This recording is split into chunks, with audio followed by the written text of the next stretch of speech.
اور اب ذکر کریں گے دل خراش واقعے کا۔ کراچی کے علاقے گولی مار میں فائرنگ کے واقعے کی تمام مکاتب فکر کے علماء اکرام نے شدید مذمت کی ہے۔ پرتشدد واقعے پر علماء اکرام کیا کہتے ہیں آپ کو دکھاتے ہیں۔ سمجھدار ہے، پاکستان کا شیعہ ہوشیار ہے، پاکستان کے رہنے والے سمجھتے ہیں کہ کون کیا چاہ رہا ہے۔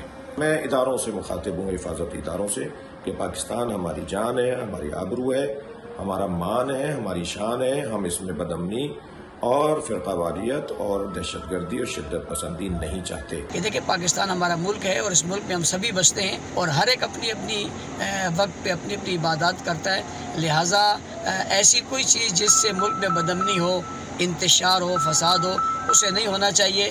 میں لوگوں کو پرامن رہنے کی تلقین کرتا ہوں۔ دشمن چاہتا یہ ہے کہ اس ملک کی فضا خراب ہو اور ملک کو دوبارہ فرقہ واریت کی آگ میں دھکیلا جائے۔ میں اداروں سے امید کرتا ہوں، توقع رکھتا ہوں کہ میرے جوانوں کو انصاف دیا جائے گا۔ انتظامیہ کو چاہیے کہ اس حوالے سے بھرپور کارروائی کرے۔ یہ ملک ہمارا ہے اور ایسے موقع پر کوئی ایسا جذباتی فیصلہ نہ ہو جس سے ملک کو نقصان پہنچے۔ ہم اداروں سے اور انتظامیہ سے رابطے میں ہے۔ ہمیں امید ہے کہ انتظامیہ اور ادارے اس کی شفاف تحقیق کریں۔ سبسکرائب کریں اور بیل دبائیں تاکہ کوئی خبر رہ نہ جائے۔